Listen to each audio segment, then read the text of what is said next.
Business studies के अंदर तुम लोगों का अच्छा स्कोर नहीं आने वाला है। तुम लोग बोर्ड्स के अंदर अच्छे मार्क्स नहीं फोड़ के आओगे अगर तुम इन टिप्स को मिस आउट कर रहे हो तो। और अगर तुम लोग बिजनेस स्टडीज को गलत तरीके से याद कर रहे हो, याद कर रहे हो सीरियसली, फिर तो भाई कभी नहीं आने वाला। तुम जाओ, तुम वीडियो छोड़ के जाओ, मैं भी जा रहा हूं। मैं प्रेम दा प्याला पियो, मैं प्रेम दा प्याला पियो। तो अगर तुम लोग भी इस वीडियो में यहां तक रुक गए हो तो आने वाली टिप्स को जरूर देख के जाना। एंड आई कैन बेट तुम लोग अच्छा नंबर फोड़ने वाले हो बिजनेस स्टडीज के अंदर।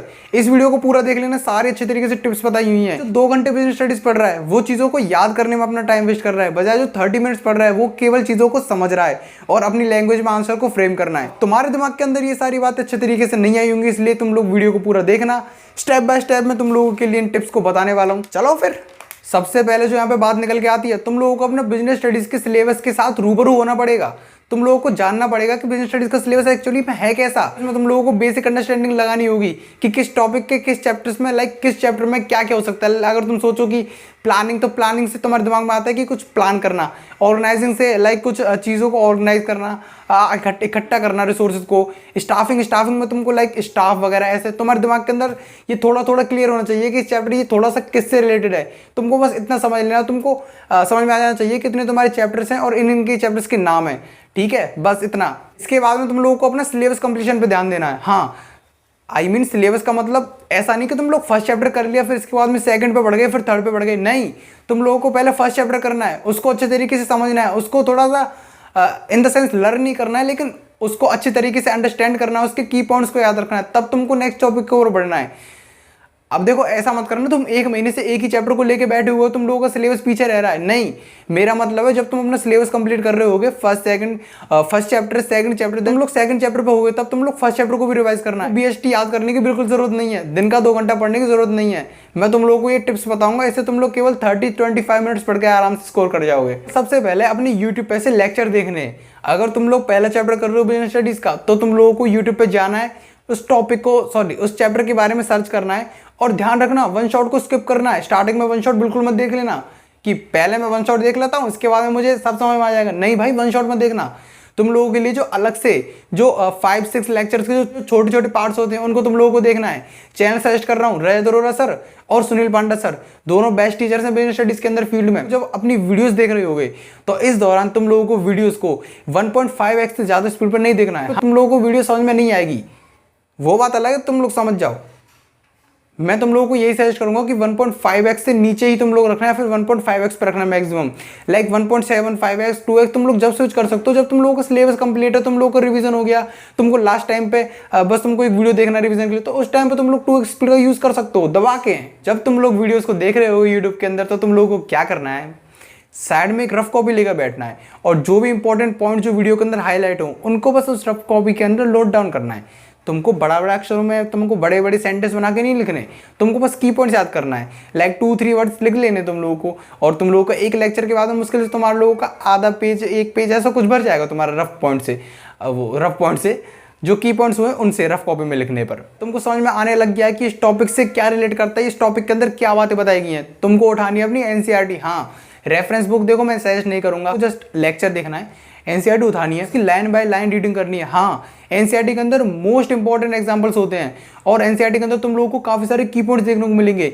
याद रखना, तुम्हारे सीबीएसई के अंदर केस स्टडीज भी उसी के अंदर से बनने वाली हैं, तो तुम लोगों को एनसीईआरटी मस्ट करनी है। ध्यान रखना, तुम लोग बोर्ड्स के बाद सीयूईटी टारगेट कर रहे होगे ड्रीम कॉलेज में जाने के लिए, लेकिन ये बात भी याद रखना, सीयूईटी के अंदर भी तुम लोगों को की पॉइंट्स पे क्वेश्चन देखने को मिलेंगे। तुम्हारा सीयूईटी के अंदर मोस्टली पेपर एनसीईआरटी से ही आ रहा होगा। सीयूईटी के अंदर डायरेक्ट क्वेश्चन उसके आते हैं, टू द पॉइंट एनसीईआरटी की लाइंस मिलती हैं और तुम लोगों को याद रहना चाहिए किस टॉपिक के अंदर क्या एनसीईआरटी की लाइन है। तुम लोगों को अपने बोर्ड्स के टाइम पर, सीयूईटी के टाइम पर ये देखने को मिल सकता है कि एक तुम लोगों को एक लाइन दे दी और पूछ लिया कि ये कौन सा फीचर है, ये कौन सा मेरिट है, डीमेरिट है, कौन से लिमिटेशंस है प्लानिंग की, ऑर्गेनाइजिंग, स्टाफिंग की, ऐसे तो तुम लोग तुरंत आइडेंटिफाई कर लोगे कि किस टॉपिक की लाइंस के अंदर ये लिखा हुआ था। इसलिए एनसीईआरटी मस्ट है। हमारे स्कूल के अंदर नोट्स लिखवाए जा रहे होंगे तो तुम लोग वहां से लिख लेना। अगर नहीं लिखवाए जा रहे तो तुम लोग एनसीईआरटी तुम लोग पढ़ रहे हो, वीडियो लेक्चर्स देख रहे हो, तो तुम लोग अपनी लैंग्वेज में इंपॉर्टेंट जो अपने नोट्स हैं उनको बना लेना। देखो, आई नो ये तुम्हारी जो लॉन्ग फॉर्मेट के नोट्स हैं, ये तुम्हारे हैंड रिटन, ये तुम लोगों को इतना ज़्यादा मदद नहीं करेंगे जितना यार तुम लोग को शॉर्ट नोट्स मदद करेंगे। शॉर्ट नोट्स के बारे में मैं तुम लोगों को आगे वीडियो में बताने वाला हूँ। लॉन्ग नोट्स ये तुम लोग बना रहे हो हैंड रिटन, ये जस्ट तुम्हारे इसलिए काम आएंगे कि जब भी तुम लोगों को कोई चैप्टर पढ़ना है तो तुम लोग डायरेक्ट एनसीईआरटी पे नहीं भागो, तुम लोग डायरेक्ट रेफरेंस बुक पर नहीं भागो, तुम लोग अपने हैंड रिटन नोट्स के सामने रख के उनसे तुम लोग रीडिंग लगा लो, उससे तुम लोग समझ जाओ और उसके अंदर तुमको सारी चीज़ें मिल जाएंगी। इससे तुम्हारा क्या होगा, एक तो तुम्हारे हैंड रिटन होंगे। प्रिंटेड टेक्स्ट की जगह हम लोग हैंड रिटन टेक्स्ट को ज़्यादा प्रेफर करते हैं क्योंकि तुम लोग हैंड रिटन टेक्स्ट को काफ़ी स्पीडली पढ़ पाओगे और अगर वो तुम्हारी राइटिंग है तो तुम्हारे लिए काफ़ी आसानी हो जाएगी। इसलिए तुम लोगों के पास हैंड रिटन नोट्स होने चाहिए। तुमको यहाँ पे जरूरत पड़ेगी शॉर्ट नोट्स की। हाँ, अब तुम लोग सोचोगे यार भैया कभी बता दो लॉन्ग नोट्स, कभी बता दो शॉर्ट नोट्स। देखो लॉन्ग फॉर्मेट नोट्स शायद जहाँ तक तुम्हारे स्कूल के अंदर बनवाए जा रहे होंगे, तुम्हारे स्कूल वाले लिखवा रहे होंगे, तो तुम लोग उन वाले लॉन्ग नोट्स को प्रेफर करना। लेकिन तुम लोगों को शॉर्ट नोट्स की भी ज़्यादा ज़रूरत पड़ेगी। तुम लोगों को शॉर्ट नोट्स इसलिए चाहिए क्योंकि बिजनेस स्टडीज एक ऐसा सब्जेक्ट है जिसके अंदर तुम लोगों को चीज़ें तो याद रह जाएंगी, तुम लोगों को पता होगा कि इसका मतलब क्या होता है हिंदी में, और तुम उसको अपनी लैंग्वेज में भी फ्रेम कर दोगे। लेकिन मेन बात जो सबसे होती है वो तुम लोग लिमिटेशंस, फीचर्स, मेरिट, डीमेरिट और ये प्रोसेस वगैरह इन सब के तुम पॉइंट्स भूल जाते हो। इन सब के तुम्हें पॉइंट्स याद नहीं रहते। चलो बताओ मैनेजमेंट के कितने फंक्शन हैं, बताओ। देखो तुम लोगों को शॉर्ट नोट्स आके बनाने कैसे हैं, इसके ऊपर मैं तुम लोगों के लिए एक डिटेल वीडियो ले आऊँगा आने वाली वीडियोस के अंदर। लेकिन मैं तुम लोगों को बस इसमें थोड़ा सा ये बताया था तुम लोगों को शॉर्ट नोट्स कैसे तरीके से प्रिपेयर करने हैं। तुम लोगों को बिजनेस स्टडीज़ के अंदर तुम क्लास ले रहे होगे, याद है मैंने तुम लोगों से बोला था कि रफ पेपर लेके की पॉइंट्स को नोट करना, बोला था कि एनसीईआरटी के अंदर अंडरलाइन करनी है की पॉइंट्स को और वगैरह वगैरह।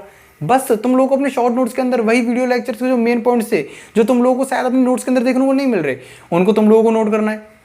इसके बाद में तुम लोगों को जो एनसीईआरटी के अंदर जो की पॉइंट्स वगैरह होते हैं, लाइक जो लाइन वाइन होती है, जो अंडरस्टैंडिंग की बेसिक, लाइक तुमको लग रहा है कि ये इंपॉर्टेंट है, उसको भी तुम लोग नोट्स करना है। लोग सोचो कि ये मेरे दोस्त के नोट्स हैं मैं इनको फॉलो कर देता हूँ, ये मेरे सीनियर के नोट्स हैं इनको देख लेता हूँ, इनको ले लेता हूँ, इनसे याद कर लूँगा, ये मेरे सारे नोट्स दिए इनसे पढ़ लूँगा। नहीं भाई, ऐसा नहीं होता है। लोग नोट्स देखकर केवल एक आइडिया ले सकते हो कि किस तरीके से उन्होंने नोट्स बनाए, किस तरीके से तुम लोग बना सकते हो, लेकिन कभी भी डिट्टो किसी और के नोट्स को कॉपी करने की बिल्कुल कोशिश मत करना। पूरी साल पढ़ा है तुम्हारे पास में, तुम लोगों को डेली का 25-30 मिनट बीएसटी पढ़ना होता है। अब तुम लोग थोड़ा मेहनत कर लो, थोड़ा शॉर्ट नोट्स वगैरह बना लो यार, दिन का 10-15 मिनट एक्स्ट्रा दे दिया करो स्टार्टिंग में। तुमको ज़्यादा नहीं, बस तुम्हारा सिलेबस कंप्लीट हो जाएगा, लाइक 3-1 महीने में हो जाएगा तुम्हारा सिलेबस, तब तक ही तुमको बनाने। इसके बाद में तुम लोग बिल्कुल फ्री होगे। तुम लोग कहोगे कि बीएसटी तो मैं पढ़ता ही नहीं हूँ, फिर भी नंबर कैसे आ जाते हैं। देखो तुम्हारे खुद के नोट्स हैं, तुम लोगों को यहाँ पे हिंदी भी अलाउड है। हाँ, तुम लोग अपना हिंदी में भी लिख सकते हो। अब ऐसे मत लिख देना कि प्रबंधक, मैनेजमेंट की जगह प्रबंधक लिखने लग जाओ और पता नहीं क्या क्या, ऐसा नहीं करना भाई। हिंदी को मतलब तुम लोगों को थोड़ा हिंदी में लिख सकते हो, साइड में तुम लोग ब्रैकेट बना के थोड़ा हल्का सा, अगर तुमको किसी वर्ड का मतलब नहीं पता चल रही है कुछ ऐसा वैसा, तो तुम लोग ऐसा कर सकते हो। और बाकी तुम लोग पूरे नोट्स हिंदी में बनाना, तुम लोगों को इंग्लिश में बनाने, जस्ट थोड़ा ब्रैकेट में अगर तुमको लग रहा है इंपॉर्टेंट है, तुम लोग उसको हिंदी में नोट कर सकते हो। ठीक है, तुम लोगों को अपने शॉर्ट नोट्स दिखा देता हूँ।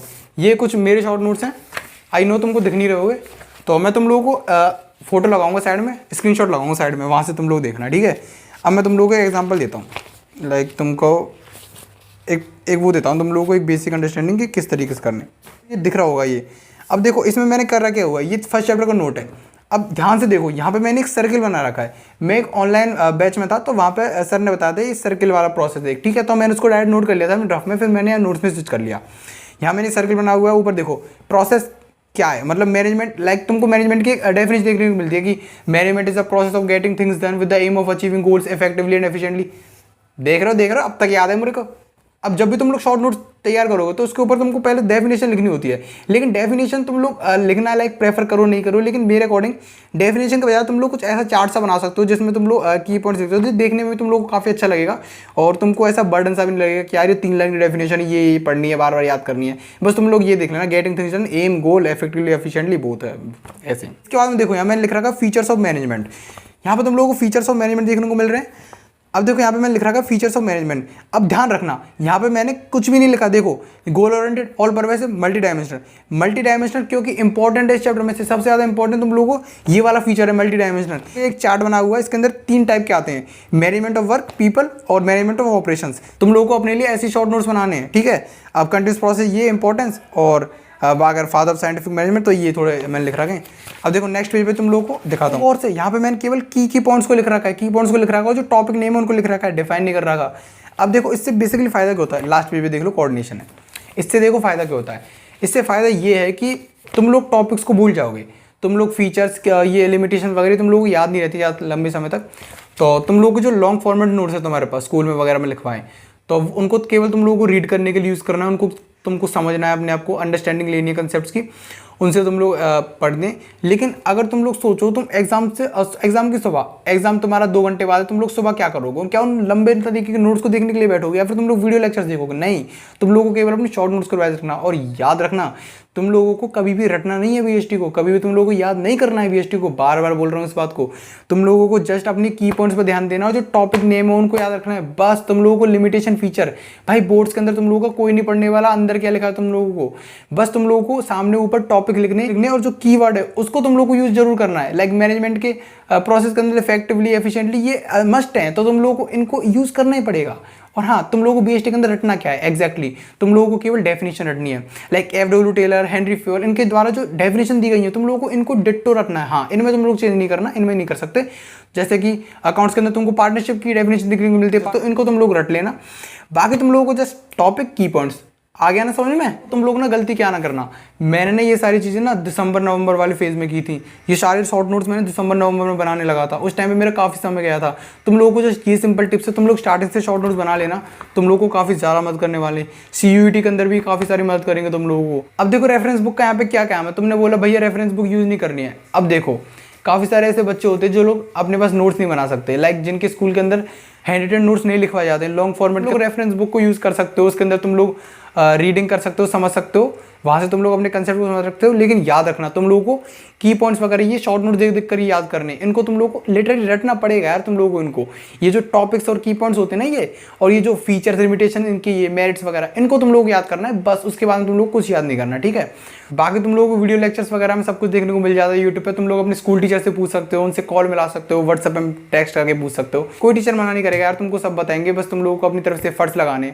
और जो ये तुम्हारे पास में लॉन्ग फॉर्मेट नोट्स हैं या फिर तुम्हारे पास रेफरेंस बुक है, तो तुम लोगों को इसको बस रीडिंग करनी है, बार बार रीडिंग करनी है। हाँ, तुम लोगों को फर्स्ट चैप्टर की लाइक तुम लोगों को बार बार रीडिंग करनी है। अब देखो रीडिंग तुम लोगों को ऐसे नहीं करनी कि तुम लोगों ने वंदे भारत ट्रेन दौड़ा दी ट्रैक पे, नहीं भाई, तुम लोगों को समझ में ही आना चाहिए। धीरे धीरे स्पीड से रीडिंग करो, कम स्पीड में रीडिंग करो, लेकिन अंडरस्टैंड करो उसको क्या बात लिख रही है। कोई वर्ड आया तो उसको छोड़ो मत, उसका तुम लोग गूगल पे मीनिंग देखो, अपने टीचर से पूछो, यूट्यूब पे सर्च मारो, टॉपिक को देखो, बस छोड़ो मत उसको। बार बार 3 दिन लगातार वीडियो लेक्चर देखो और साथ में शॉर्ट नोट्स देखो। इसके बाद तुम 2-3 दिन अपने लॉन्ग फॉर्मेट नोट्स पे देखो। इसके बाद तुम लोग शॉर्ट नोट्स भी साइड साइड देखते रहो।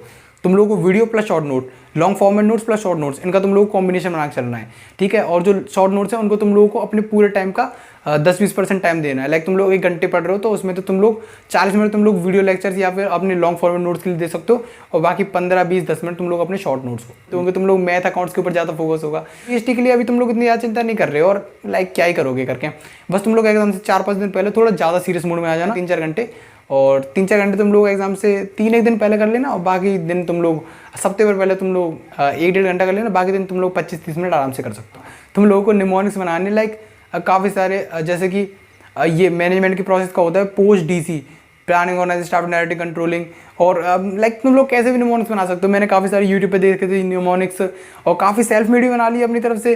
कुछ भी बना दो यार, मतलब एक निमोनिक्स मैंने बनाया था, सब मरे एक मरे दाल रोटी फेंक कर।